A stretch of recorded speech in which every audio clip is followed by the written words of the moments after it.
بسم اللہ الرحمن الرحیم الصلاة والسلام علیکہ یا سیدی یا رسول اللہ وعلی آلک واصحابک یا رحمت للعالمین۔ معزز سامعین و ناظرین، مولوی ابو ایوب صاحب جو کہ نام نہاد دیوبند مسلکی کے مناظر سمجھے جاتے ہیں، انہوں نے اپنی گستاخانہ عبارات سے عوام کی توجہ ہٹانے کے لیے ایک پلان کے تحت انہوں نے دست و گریبان نامی کتاب لکھ ماری ہے، اور اس کا جواب الحمدللہ علماء اہل سنت نے بہت زبردست قسم کا دے دیا ہے، جس سے یہ بیچارے اب پریشان ہیں۔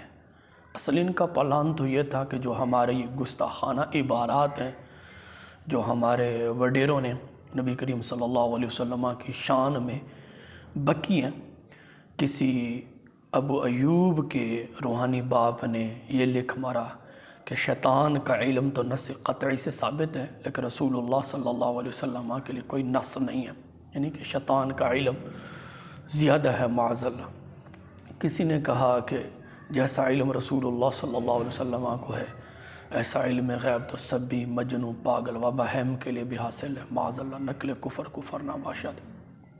کسی نے یہ لکھ مارا کہ خدا جھوٹ بولنے پر قادر ہے، معاذ اللہ۔ پھر کسی نے یہ لکھ مارا کہ اگر اللہ اور محمد پیدا کر ڈالے تو اس محمد کی ختمیت میں فرق نہیں آئے گا، معاذ اللہ۔ جب یہ ساری باتیں لکھی جا رہی تھی تو اس وقت اعلیٰ حضرت شاہ امام احمد رضا خان فاضل بریلوی رحمۃ اللہ علیہ نے ان لوگوں کا تعاقب کیا اور ان کو بہت سمجھانے کی کوشش کی اور رجوع کرنے کی دعوت دی، لیکن یہ اپنے ضد پر ڈٹے رہے، کیونکہ یہ کسی اور کے کہنے پر یہ سارا کچھ کر رہے تھے کہ امت کو دو ٹکڑوں میں تقسیم کرنا ہے۔ تو ناظرین کرام، یہ ساری باتیں جب ہوئیں تو اس دور کے مولوی ابو ایوب صاحب جو کہ دیوبند مسلک کے ایک نام نہاد مناظر سمجھے جاتے، انہوں نے دست و گریبان لکھ ماری عوام کی صرف توجہ ہٹانے کے لیے، لیکن پھونکوں سے چراغ بجھایا نہ جائے گا، یہ کبھی نہیں ہو سکتا۔ ناظرین کرام، ابو ایوب کا وہ دست و گریبان والا اصول آج میں آپ کی خدمت میں پیش کرتا ہوں، اور اسی اصول کے اندر ابو ایوب صاحب کو لانا چاہتا ہوں، اور دیوبند مسلک کے مولوی ابو ایوب صاحب کے اپنے گھر کے فتوے اس کے اپنے سر پر میں رکھنا چاہتا ہوں۔ ناظرین کرام، ابو ایوب صاحب کی کتاب آپ دیکھ رہے ہیں، سکرین پر سفید و سیاہ پر ایک نظر ہے۔ ہمارے ایک سنی حنفی عالم دین کو جواب دیتے ہوئے یہ واضح طور پر لکھ رہے ہیں کہ روزہ مبارکہ میں ہم رسول اللہ صلی اللہ علیہ وسلم کو حاضر و ناظر مانتے ہیں، یعنی کہ روزہ مبارکہ میں رسول اللہ صلی اللہ علیہ وسلم حاضر و ناظر ہیں، ہر جگہ کا عقیدہ ہم نہیں رکھتے۔ یہ ابو ایوب صاحب کی عبارت آپ خود پڑھیں۔ میں صرف اسی بات کو لیتا ہوں کہ جو انہوں نے لکھا ہے کہ ہم روزہ مبارکہ میں حضور صلی اللہ علیہ وسلم کو حاضر و ناظر مانتے ہیں، اور روزہ مبارکہ میں حضور صلی اللہ علیہ وسلم حاضر و ناظر ہیں روزہ مبارکہ میں، اسی بات کو میں لیتا ہوں۔ ناظرین کرام، یہ آپ سکرین پر دیکھ رہے ہیں کتاب عقیدہ حاضر و ناظر پر تحقیقی کلام، یہ ہیں تحقیق و تالیف ڈاکٹر مفتی محمد امام الدین القاسمی صاحب، صدر دارالفتاء جامعہ باب العلوم جعفر آباد دہلی۔ یہ دہلی کے انڈیا کے ایک بہت بڑے مفتی ہیں، دارالفتاء کے صدر ہیں، دیوبند مسلک کے بہت بڑے مفتی ہیں۔ انہوں نے اسی کتاب کے اندر لکھا ہے کہ حاضر و ناظر کا لفظ غیر اللہ کے لیے استعمال کرنا جائز نہیں ہے۔ یہ مفتی امام الدین القاسمی صاحب کہتے ہیں کہ حاضر و ناظر کا لفظ غیر اللہ کے لیے استعمال کرنا جائز نہیں ہے، صفحہ نمبر 14۔ حاضر و ناظر پر تحقیقی کلام، ڈاکٹر مفتی امام الدین القاسمی دیوبندی صاحب لکھتے ہیں کہ حاضر و ناظر کا لفظ غیر اللہ کے لیے استعمال کرنا جائز ہی نہیں ہے، ٹھیک ہے، صفحہ نمبر 14۔ تو ابو ایوب صاحب نے حاضر و ناظر کا لفظ نبی کریم صلی اللہ علیہ وسلم کے لیے استعمال کیا ہے۔ یہ ابو ایوب صاحب کا پہلا جرم، اور ابو ایوب صاحب کا اپنا اصول ابو ایوب صاحب کی اپنے گردے پر فٹ ہو رہا ہے۔ پھر یہ ڈاکٹر امام الدین القاسمی دیوبند مسلک کے لکھتے ہیں کہ اس لیے عالم الغیب اور حاضر و ناظر ہونے کی صفت اللہ تعالیٰ کے ساتھ خاص ہے۔ یعنی کہ عالم الغیب، یعنی کہ انہوں نے ایک تو منع کیا ہے نا کہ اس لفظ کو غیر اللہ پر استعمال کرنا جائز نہیں ہے، پھر کہتے ہیں کہ اس لیے کہ عالم الغیب اور حاضر و ناظر ہونے کی صفت اللہ تعالیٰ کے ساتھ خاص ہے۔ صفحہ نمبر 5، حاضر و ناظر پر تحقیقی کلام ڈاکٹر مفتی امام الدین القاسمی دیوبندی صاحب کہتے ہیں کہ حاضر و ناظر اور عالم الغیب اور صفت جو ہے یہ اللہ تعالیٰ کے ساتھ خاص ہے۔ پھر کہتے ہیں کہ حاضر و ناظر کو لفظ کو غیر اللہ پر استعمال کرنا جائز ہی نہیں۔ ناظرین کرام، اور اسی کے ساتھ ساتھ ایک اور حوالہ بھی آپ کی خدمت میں پیش کر دیتا ہوں۔ یہ کتاب آپ سکرین پر دیکھ رہے ہیں، زلزلہ قیامت بجواب اظہار حقیقت۔ یہ بھی دیوبند مسئلہ کے ایک نام نہاد مناظر سمجھے جاتے ہیں انڈیا کے مولانا محمد اسرائیل قاسمی اعظمی صاحب۔ یہ بھی دیوبند مسئلہ کے ابو ایوب صاحب کے روحانی بھائی ہوں گے، اور دیوبند مسلک کے ایک مناظر ہیں، ابو ایوب صاحب کے اپنی گھر کے یہ مناظر ہیں۔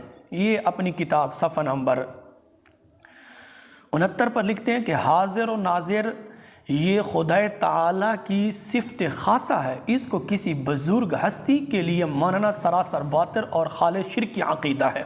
ناظرین کرام دیکھیں نا، یہ بھی واضح طور پر کہہ رہا ہے کہ حاضر و ناظر یہ اللہ تعالیٰ کی صفت خاصہ ہے، اللہ کا خاصہ ہے۔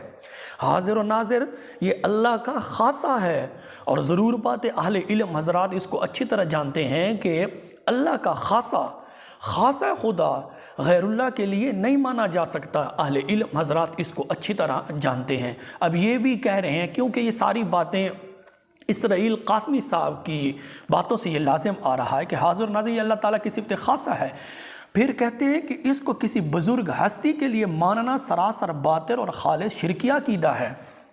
پھر کہتے ہیں کہ اس حاضر و ناظر کی صفت کو غیر اللہ میں ماننا، کسی بزرگ ہستی کے لیے ماننا سراسر باطل اور خالص شرکی عقیدہ ہے۔ تو ابو ایوب صاحب کی عبارت آپ سکرین پر دیکھ رہے ہیں۔ ابو ایوب صاحب کہتے ہیں کہ حضور صلی اللہ علیہ وسلم روزہ مبارکہ میں حاضر و ناظر ہیں، تو یہ کیا کہہ رہے ہیں؟ اسرائیل قاسمی صاحب کہتے ہیں کہ حاضر و ناظر یہ اللہ کی صفت خاصہ ہے، اور اس کو کسی بزرگ ہستی کے ماننا سراسر باطل خالص شرکی عقیدہ ہے۔ اللہ تعالیٰ کا خاصہ نبی کریم صلی اللہ علیہ وسلم کے بارے مان رہے ہیں۔ پھر اس اسرائیل قاسمی کے فتوے کی زد میں آ کر ابو ایوب صاحب کا خالص شرکی عقیدہ ہے۔ ناظرین کرام، پھر آگے جا کر اسرائیل قاسمی صاحب لکھتے ہیں مولوی احمد رضا خان نے تو علم غیب، حاضر و ناظر و مختار کل وغیرہ باطل عقائد کے ثابت کرنے میں قرآن و حدیث کو ایسا ملیا میٹ کیا ہے کہ خدا کی پناہ۔ ناظرین کرام، یہ کہتے ہیں اعلی حضرت شیخ امام احمد رضا خان فاضل بریلی رحمۃ اللہ علیہ کو تانا دیتے ہوئے اسرائیل قاسمی نے اصل بمب تو اعلی حضرت پر رحمۃ اللہ علیہ پر گرانا چاہتے تھے نا، لیکن یہ بمب ابو ایوب صاحب کی گردن پر لگ رہا ہے۔ یہ ایک ابو ایوب صاحب کو میں لے رہا ہوں، ورنہ یہ اسرائیل قاسمی صاحب کا ایٹم بمب بہت سارے دیوبند مسلک کے مولویوں کی گردن پر لگ رہا ہے، میں صرف ابو ایوب صاحب کو لے رہا ہوں۔ یہ کہتے ہیں کہ علم غیب، حاضر و ناظر اور مختار کل وغیرہ باطل عقائد کے ثابت کرنے میں قرآن و حدیث کو ایسا ملیا میٹ کیا ہے کہ خدا کی پناہ۔ اب حاضر و ناظر ابو ایوب صاحب نے روزہ مبارکہ میں حضور صلی اللہ علیہ وسلم کو مان کر اسرائیل قاسمی صاحب کے فتوے کی زد میں آ کر اور ایوب صاحب اپنے اصولوں سے قرآن و حدیث کو ایسا ملیا میٹ کیا ہے کہ خدا کی پناہ۔ بعد میں ابو ایوب صاحب سے پوچھتا ہوں کہ جو آدمی قرآن و حدیث کو ملیا میٹ کرے اس کے بارے شرعی حکم کیا ہے؟ کیونکہ یہ ساری باتیں اسرائیل قاسمی کی تمہارے اپنے اوپر فٹ ہو رہی ہیں۔ ناظرین کرام آگے چلیں، پھر اسی کتاب کا صفحہ نمبر 71 پر ابو ایوب صاحب کہتے ہیں کہ روزہ مبارکہ میں حضور صلی اللہ علیہ وسلم حاضر و ناظر ہے۔ اب اسرائیل قاسمی اور ڈاکٹر امام الدین القاسمی صاحب یہ کہتے ہیں کہ حاضر و ناظر یہ اللہ کا خاصہ ہے، اس کو غیر اللہ کے لیے نہیں مانا جا سکتا۔ پھر کہتے ہیں کہ اس لفظ کو حاضر و ناظر استعمال کرنا یہ بھی جائز نہیں ہے۔ ناظرین کرام، یہ اسرائیل قاسمی صاحب ابو ایوب صاحب کی گردن پر فتویٰ لگاتے ہوئے اور ابو ایوب صاحب کا بیڑا غرق کرتے ہوئے لکھتے ہیں غیر خدا میں حاضر ناظر کی صفت مان رہے ہو، یہ ایمان نہیں ہے بلکہ کھلا ہوا شرک ہے۔ ناظرین کرم، اس عبارت ابو ایوب صاحب کا بالکل ہی بیڑا غرق کر دیا ہے۔ اسرائیل قاسمی صاحب ابو ایوب صاحب کی گردن پر شرک کا فتویٰ لگاتے ہوئے لکھتے کہ غیر خدا میں حاضر ناظر کی صفت مان رہے ہو۔ ابو ایوب صاحب، یہ اسرائیل قاسمی صاحب تمہیں کہہ رہے ہیں حاضر ناظر کی صفت غیر خدا میں مان رہے ہو، کیونکہ ابو ایوب صاحب نے واضح طور پر لکھا ہے کہ روزہ مبارکہ میں حضور صلی اللہ علیہ وسلم حاضر و ناظر ہیں۔ تو یہ کیا کہہ رہے ہیں اسرائیل قاسمی صاحب؟ کہتے ہیں غیر خدا میں حاضر ناظر کی صفت مان رہے ہو، یہ ایمان نہیں ہے بلکہ کھلا ہوا شرک ہے۔ ابو ایوب صاحب اس فتوے کی زد میں آ کر کھلا ہوا یعنی کہ واضح مشرک ہو گئے ہیں۔ ابو ایوب صاحب کا اپنا اصول ہے، تو میں ابو ایوب صاحب سے کہوں گا کہ آپ اپنے اصولوں سے، اپنے گھر کے جو تمہارے فتویٰ جات ہیں، یہ سارے اسرائیل قاسمی کے اور ڈاکٹر مفتی امام الدین القاسمی صاحب کے یہ سارے کفر اور شرک کے فتوے تمہاری اپنی گردن پر لگ رہے ہیں، ان کو ذرا ہٹا کر دکھائیں، پھر ہم سے بات کرنا۔ ناظرین کرم، کوئی دیوبندی مولوی ابو ایوب جیسا ہو، وہ تعویل یہ بھی کر سکتا ہے کہ نہیں جی ابو ایوب صاحب نے تو صرف روزہ مبارکہ میں حاضر و ناظر کا کہا ہے کہ ہم روزہ مبارکہ میں حاضر و ناظر مانتے ہیں، اور جو اسرائیل قاسمی صاحب کے فتوے ہیں اور ڈاکٹر مفتی امام الدین القاسمی صاحب کے جو فتوے ہیں، ان کے فتووں کا مطلب یہ ہے کہ ہر جگہ جو رسول اللہ صلی اللہ علیہ وسلم کو ہر جگہ حاضر و ناظر مانے وہ مشرک ہوگا، اس سے شرک لازم آئے گا۔ تو ان کے فتووں کا یہ مطلب ہے، اور ابو ایوب صاحب نے تو صرف روزہ مبارکہ میں حاضر و ناظر مانا ہے، تو یہ فتوے ابو ایوب صاحب پر نہیں لگتے۔ کوئی یہ دیوبندی مولوی تعویل کر سکتا ہے تو پہلے سے ہی میں اس کا دروازہ بند کر دیتا ہوں۔ ناظرین کرام، ان کی تعویل یہ نہیں چل سکتی، کیوں؟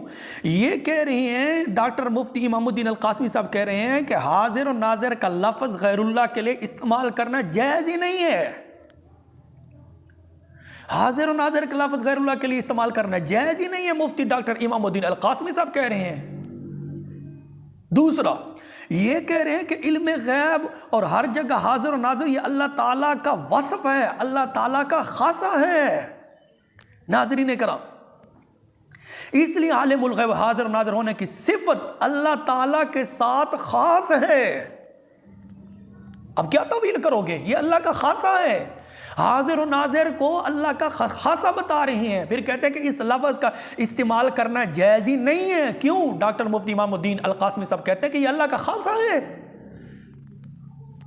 تو یہ تعویل تمہاری نہیں چلے گی۔ پھر ڈاکٹر مفتی امام الدین القاسمی صاحب، ایک تو اسرائیل قاسمی صاحب نے ابو ایوب صاحب کا بیڑا غرق کر دیا نا، اب ڈاکٹر امام الدین القاسمی دیوبندی صاحب لکھتے ہیں ابو ایوب صاحب کی گردن پر شرک کا فتویٰ لگا۔ ایک تو اسرائیل قاسمی صاحب نے ابو ایوب صاحب کی گردن پر شرک کا فتویٰ لگایا ہے نا، اور دوسرا یہ ڈاکٹر امام الدین القاسمی صاحب ابو ایوب صاحب کی گردن پر شرک کا فتویٰ لگاتے ہوئے لکھتے ہیں اللہ پاک کی ذات یا صفات میں سے، اللہ پاک کی ذات یا صفات میں سے کسی بھی صفت میں کسی بھی مخلوق کو جزئی یا کلی طور پر شریک کرنا یا شریک ماننا شرک ہے۔ صفحہ نمبر 14 حاضر و ناظر پر تحقیقی کلام، ڈاکٹر مفتی امام الدین قاسمی صاحب نے۔ اب ڈاکٹر امام الدین قاسمی صاحب کہتے ہیں کہ حاضر و ناظر یہ اللہ کی صفت ہے، حاضر و ناظر کا لفظ استعمال کرنا غیر اللہ کی جائز ہی نہیں ہے، استعمال نہیں کر سکتے۔ ادھر اسرائیل قاسمی صاحب کہتے ہیں کہ یہ اللہ کی صفت خاصہ ہے، کسی بزرگ ہستی میں اس کو ماننا خالص شرکی عقیدہ ہے۔ پھر کہتے ہیں کہ غیر خدا میں حاضر و ناظر مان رہے ہو، یہ تو ایمان نہیں ہے، یہ کھلا ہوا شرک ہے۔ ادھر اسرائیل قاسمی صاحب کہتے ہیں کہ حاضر و ناظر یہ اللہ کا خاصہ ہے۔ ادھر ڈاکٹر مفتی امام الدین قاسمی صاحب دیوبندی صاحب کہتے ہیں کہ حاضر و ناظر کا لفظ غیر اللہ کے لیے، غیر خدا کے لیے استعمال کرنا جائز ہی نہیں ہے۔ کہتے ہیں کیوں؟ اس لیے کہ یہ اللہ تعالیٰ کا خاصہ ہے، اس کو کسی غیر کے لیے نہیں مان سکتے، یہ صرف اللہ کے ساتھ خاص ہے۔ اب ابو ایوب صاحب نے بقول ڈاکٹر مفتی امام الدین القاسمی صاحب کے، بقول اسرائیل قاسمی صاحب کے، ابو ایوب نے اللہ تعالیٰ کی صفت کو غیر اللہ کے اندر مان کر اور ڈاکٹر امام الدین قاسمی صاحب کے فتوے کی زد میں آ کر مشرک ہوئے یا نہ ہوئے۔ کیوں؟ یہ کہتے ہیں اللہ پاک کی ذات یا صفات میں سے کسی بھی صفت میں کسی بھی مخلوق کو جزئی یا کلی طور پر شریک کرنا یا شریک ماننا شرک ہے۔ حاضر و ناظر پر تحقیقی کلام صفحہ نمبر 14 ڈاکٹر امام الدین القاسمی دیوبندی صاحب نے لکھا ہے کہ جزئی طور پر اللہ کی صفت میں، جزئی طور پر یا کلی طور پر اللہ کی ذات یا صفات، اللہ کی ذات یا صفات میں سے کسی کو شریک کرنا یا شریک ماننا یہ شرک ہے۔ تو ابو ایوب صاحب نے تو واضح طور پر لکھا ہے کہ ہم روزہ مبارکہ میں حضور صلی اللہ علیہ وسلم کو حاضر و ناظر مانتے ہیں۔ کتنا تضاد ہے۔ ڈاکٹر امام الدین القاسمی صاحب ابو ایوب صاحب کی گردن پر شرک کا فتویٰ لگا رہے ہیں، ادھر اسرائیل قاسمی صاحب نے ابو ایوب صاحب کی گردن پر شرک کا فتویٰ لگایا ہے کہ یہ شرک ہے۔ ابو ایوب صاحب نے کہتے ہیں کہ ہم روزہ مبارکہ میں حاضر و ناظر مانتے ہیں، ادھر یہ کہتا ہے ڈاکٹر مفتی امام الدین القاسمی صاحب کہتا ہے کہ حاضر و ناظر کا لفظ غیر اللہ کے لیے استعمال کرنا جائز ہی نہیں ہے۔ کیوں؟ کہتے ہیں کہ یہ اللہ کا خاصہ ہے، یہ اللہ کے تعالیٰ کے ساتھ خاص ہے۔ ادھر اسرائیل قاسمی صاحب کہتے ہیں حاضر و ناظر کسی غیر خدا میں ماننا، کسی بزرگ ہستی میں ماننا، یہ خالص شرکی عقیدہ ہے۔ پھر کہتے ہیں کہ حاضر و ناظر غیر خدا میں مان رہے ہو، یہ ایمان نہیں ہے، یہ کھلا ہوا شرک ہے، کھلا ہوا شرک ہے۔ تو ابو ایوب صاحب اسرائیل قاسمی صاحب کے فتوے کی زد میں آ کر مشرک ہوئے یا نہ ہوئے؟ اور ڈاکٹر امام الدین القاسمی صاحب کے فتوے کی زد میں آ کر ابو ایوب صاحب مشرک ہوئے یا نہ ہوئے؟ یہ ابو ایوب صاحب خود بتائیں گے۔ کیوں؟ ابو ایوب صاحب اس کتاب کے اندر سفید و سیاہ کے اندر لاجواب ہو کر جب یہ بیچارے کے پاس جواب نہیں بن پڑا تو اس نے کیا لکھ مارا کہ ہم روزہ مبارکہ میں حضور صلی اللہ علیہ وسلم کو حاضر و ناظر مانتے ہیں۔ لیکن بیچارے کو نہیں پتا تھا کہ میرے مفتی کہتے ہیں کہ یہ حاضر و ناظر اللہ کا خاصہ ہے، میرے گھر کے مفتی کہہ رہے ہیں کہ حاضر و ناظر کا لفظ اللہ کے علاوہ کسی اور کے لیے استعمال کرنا جائز ہی نہیں ہے، جیسے کہ میں حوالے آپ کی خدمت میں پیش کر چکا ہوں۔ اللہ رب العزت کی بارگاہ میں دعا ہے رب ذوالجلال ہم سب کو صراط مستقیم پر چلنے کی توفیق عطا فرمائے۔ ناظرین کرام، یہ چند حوالہ جات میں نے آپ کی خدمت میں پیش کیے ہیں۔ ہمیں تضاد دکھانے والے سنی حنفی بریلویوں کا تضاد دکھانے والے، ان کے اپنے گھر کے اندر کتنا گند موجود ہے، کتنا تضاد موجود ہے۔ ناظرین کرام، ابو ایوب صاحب سے میں کہوں گا یہ سارے اسرائیل قاسمی صاحب کے شرک کے فتوے اور ڈاکٹر مفتی امام الدین القاسمی صاحب دیوبندی صاحب کے شرک کے فتوے اپنی گردن سے ہٹا کر دکھاؤ، قیامت تک کے لیے میں تمہیں مہلت دیتا ہوں۔ انڈیا نہیں، بنگلہ دیش نہیں، ایران نہیں، پورے دنیا کے دیوبندیوں کو ملا لو اور سب کو بلا لو، اسرائیل قاسمی صاحب کے شرک کے فتوے اور ڈاکٹر امام الدین القاسمی صاحب کے فتوے تم اپنی گردن سے نہیں ہٹا سکتے، ہٹا کر دکھاؤ۔ بے شک قاسم نانوتوی کی قبر پر جا کر، اشرف علی تھانوی کی قبر پر جا کر، ان سے جا کر تو مدد بھی مانگو، ان کی قبروں پر بیٹھ کر، جیسے تم نے المحنت کے اندر لکھا ہے سورۃ علم نشرہ اور سینہ کھلتا ہے اور فیض ملتا ہے، یعنی مدد ملتی ہے، تو ان کی قبروں پر بیٹھ کر سورۃ علم نشرہ پڑھو اور ادھر جا کر مراقبے بھی کرو اور ان سے مدد مانگو کہ میری گردن پر اپنے دیوبندی مفتیوں کے شرک کے فتوے لگے ہوئے ہیں، ان کو ہٹاؤ۔ یہ ابو ایوب صاحب سے میں کہہ رہا ہوں، ہمت کرو۔ اللہ رب العزت کی بارگاہ میں دعا رب ذوالجلال ہم سب کو نبی کریم صلی اللہ علیہ وسلم کی سچی اور پکی محبت نصیب فرمائے، آمین۔